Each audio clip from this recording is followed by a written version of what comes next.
Today I'm sharing 10 things to do differently with your money. Jumping right in, number one is stop taking on new debt. Stop buying new cars or putting things on your credit card that you can't pay off at the end of the month. Now, I'm not saying I'm anti-credit cards. Trust me, we use credit cards.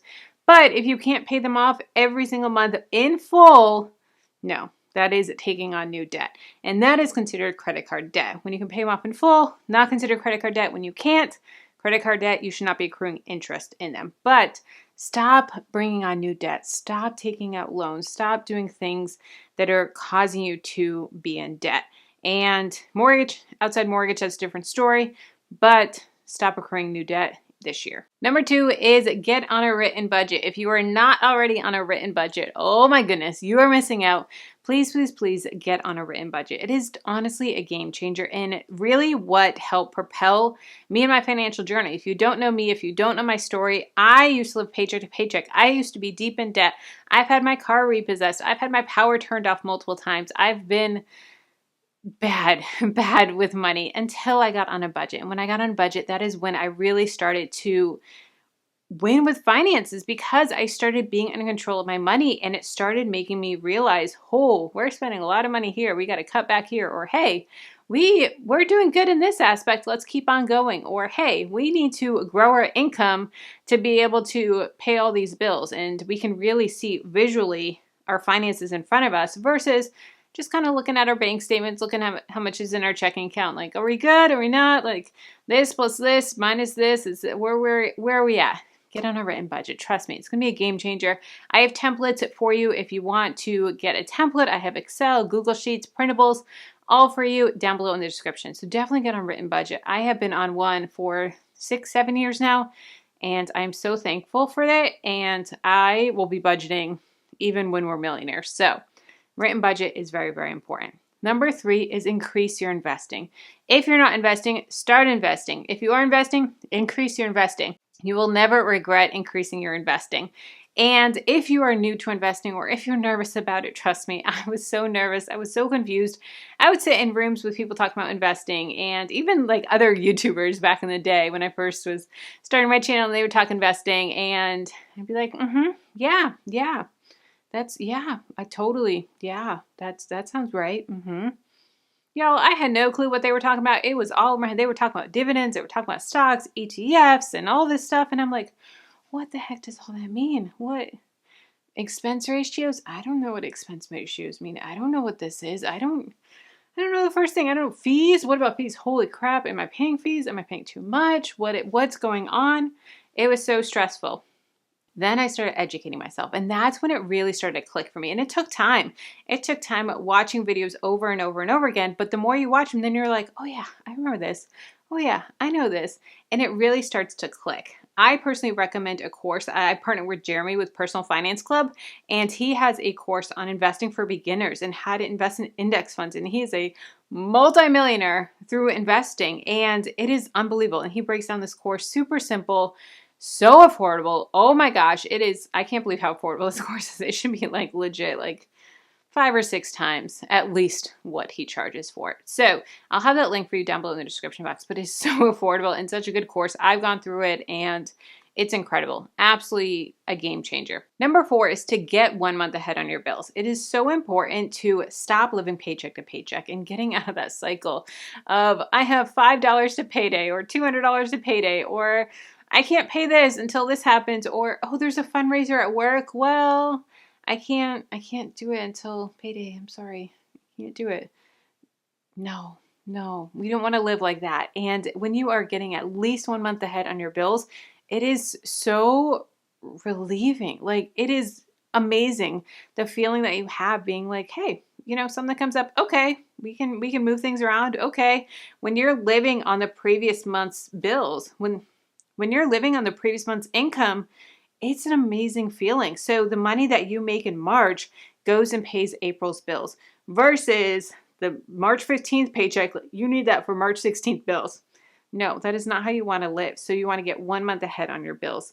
If you want some motivation, if you want to visually track it and work on your progress on getting there, then I have a printable for you. It'll be linked down below in the description. But work on getting 1 month ahead at least on your bills, And then you can build up from there a 3 to 6 month emergency fund, but at least 1 month's worth of expenses for an emergency fund is really going to be helpful. Next is increase your income. Always be working on increasing your income and bringing in multiple income streams. We don't want to have all of our eggs in one basket and only relying on our 9 to 5 job.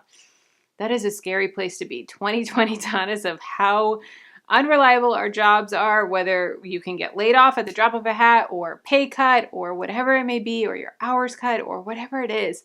But we can't rely just on our day job anymore. And it's the way it is nowadays. So I recommend having multiple streams of income. We personally have, well, last I counted, we had 7 streams of income. I think now it's up to like 10 or 11 streams of income. I need to do an updated video. I'll have a video linked down below on our 7 streams of income. But definitely work on diversifying your income and bringing in new income streams. Now, you may be like, Kelly, I don't have time for that. Like, I am tired. I work. I have kids. I get it. Trust me. I know. But there's so many things that you can do online now to bring in extra income that you don't even need to leave your house. All you need is an internet connection. And if you're watching this, you have an internet connection of some sort. So you can build some type of online-based side hustle or business or whatever you want it to be. When I started this YouTube channel, it was just a hobby turned side hustle and accountability. And now it's a full-blown business that makes more than my day job. Yeah, more than my day job. I just hit $100,000 in my business. That is insane. $100,000 of income. That is absolutely insane. But I started slow and built up. And now something happens to my job. That would suck, but it's okay. And I would be okay. So have multiple streams of income to diversify. You don't want all your eggs in one basket. Number 8 is stop comparing yourself to others and worrying about what other people think. This is a tough one. This is something that we're taught as kids, like, don't compare yourself to others. Don't worry about what they think. But y'all, it's hard. It's hard when you have peer pressure, when you have coworkers making fun of you or teasing you. And I've had my husband tell me that there's times where his coworkers be like, oh, is that in the budget? Will your wife let you buy that? Will your wife let you go out to eat? Will your wife let you do that? Y'all, they're just jealous that we're able to do big things with our money and they're not. And it is something that I've honestly had to work on myself because I am human and I do compare myself to others. And sometimes I'm like, you know what? I would like a new car, or I would like this, or I would like a bigger house, or I would like to live in a gated neighborhood, or I would like to be able to do that, or I would like to be able to take that trip. And I have to really take a step back and be like, all right, do I just want it because I want it, or because I'm seeing them and that looks fun and flashy and cool Instagram pictures? What is the reason behind this? And really have to reevaluate it. Also, if your broke friends are making fun of you, you're probably on the right track. Which brings me to be aware of the company that you keep. Who are your friends? Are they going places, or are they living paycheck to paycheck and always complaining and always just being lazy? Or are they out there getting it? Do they have big dreams and big goals and always fighting for more, always growing their knowledge or their income or whatever it is that they're working on? Are they really going somewhere in life, or are they just complacent and it is what it is? Who are you surrounding yourself with? And you want to make sure that you're the type of person that's lifting other people up as well. You want to make sure that you're the type of person that is like, hey, how can I encourage you? How can we do this? How can we grow together? How can we do this and learn and grow? So be around people that inspire you, and you be someone that inspires them as well. So it's really important to stop the comparison, stop the judging of others, and just really be like, all right, you know what?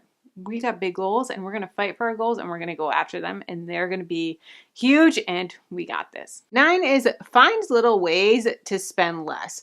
Find little ways that you can cut money here. And I actually was talking to a friend of mine today, actually, and I'm about to give birth any second now.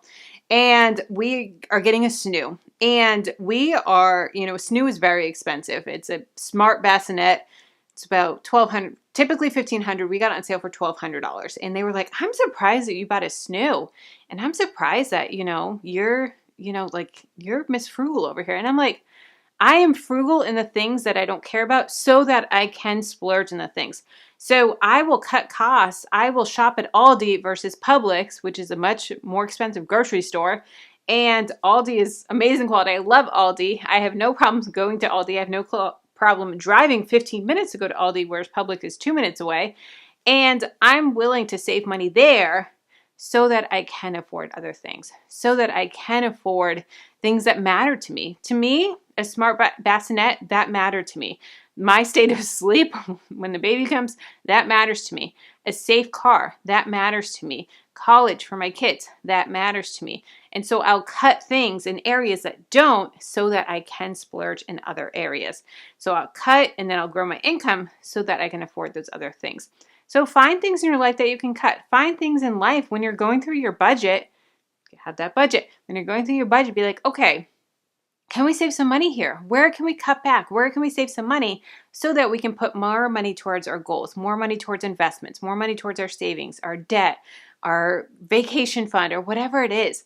Find those little things that you can do to cut, and then you can splurge in the things that mean a lot to you personally. Not to me, not to your neighbor, not to anyone else, but to you and your spouse, you and your partner personally. Number 10, I have to say it, it's a given, but live on less than you make. Live on less than you make. This is a no-brainer, right?